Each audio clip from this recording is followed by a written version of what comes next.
هنا مر الكرد، صرخة شعب لا يمحى. أي حديث ينصف الكرد؟ أي تاريخ يروي الحقيقة دون تزوير؟ أي ضمير لا يخجل حين يمر على دمائنا المسفوكة وألسنتنا المقطوعة وأرضنا المسروقة؟ نحن شعب خلق من صخر الجبال، لا من طين الخضوع. نحن الكرد، ولسنا رقماً في معادلات الطغاة ولا صفحة من صفحات التاريخ المزور. نحن الأصل والبقية زوار. الكرد شعب آري، جذوره تمتد إلى آلاف السنين قبل الميلاد، إلى الميديين واللولوبيين والكوتيين، إلى أعماق جبال زاغروس وسهول ميزوبوتاميا. عندما كانت الشعوب الأخرى تعيش في خيام الترحال، كان الكرد يبنون الممالك ويسطرون القوانين ويزرعون الأرض ويصنعون الأغاني. نحن من سلالة الذين خطوا أول القوانين، لا من أحفاد السيوف التي تمزق ولا تبني. نحن أهل الأرض، لا لصوص التاريخ، لا غزاة، لا محتلين. لغتنا هند أوروبية، عميقة كجذور السنديان، غنية كالتاريخ، ولم تأتي بفتوحات ولا بخيانة ولا بوصاية. قارنونا بمن شئتم. لنبدأ بالأتراك. هم قبائل مغولية من سهول آسيا الوسطى، غزوا الأناضول في القرن العاشر الميلادي وأقاموا إمبراطوريات على جماجم الشعوب الأصلية. لا أصل لهم في الأرض التي يقيمون عليها. لو تركت الجغرافيا لتتكلم لقالت هؤلاء نزلاء، والكرد أصحاب الأرض. والعرب أكثر من في الهلال الخصيب ليسوا عرباً في الأصل، جاءوا مع الفتح الإسلامي واستقروا، فتعربت الأرض، لكنها لم تنس أهلها. أما الكرد كانوا هنا قبل الإسلام وقبل كل الديانات، قبل الزمان العربي، ولم يرحلوا. أما الفرس أبناء عمومتنا في العرق، لكنهم لم يعرفوا الإنصاف.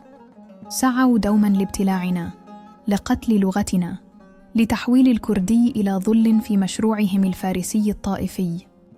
علمياً، الدراسات الجينية الحديثة أثبتت أن الكرد شعب متماسك وراثياً، أقدم وجوداً في أرضه من كل من حوله.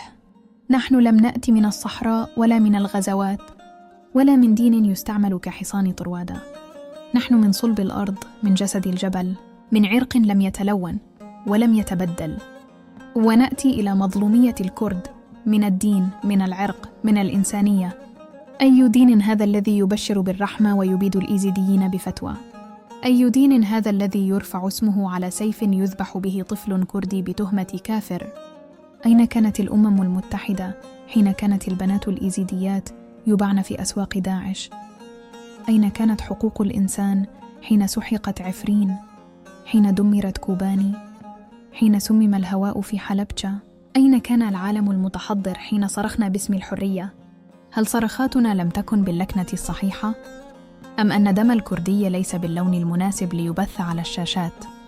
من كل الجهات طعنا. في تركيا ممنوع أن تكون كردياً. الطفل يجبر أن يقسم أنه تركي، واللغة تعامل كجريمة.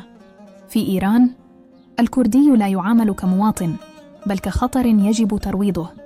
في سوريا كنا أجانب على أرضنا، أرقاماً بلا أسماء وأسماء بلا جنسية. في العراق تمت معاملتنا كحشرات مقاومة للغاز في الأنفال، مجازر غطاها الصمت العربي والدولي. الخاتمة: نحن لا نطلب الرحمة من أحد، لأن من رحمته ملوثة بدمنا لا نريده. نحن لا نمد أيدينا، بل نرفع قبضاتنا، نكسر بها القيد ونحمي بها الذاكرة. نحن الكرد، ولسنا بحاجة لشهادة ميلاد من أحد. كل حجر في جبالنا يشهد أننا الأصل، وكل نهر في أرضنا يسأل: متى تنتهي هذه المهزلة؟ سنبقى وسنلعن كل زمن خذلنا، وسنكتب على جباه الطغاة: هنا مر الكرد، فاحذروا أن تكرروا الجرائم. نحن هنا رغماً عن أنف التاريخ المزور.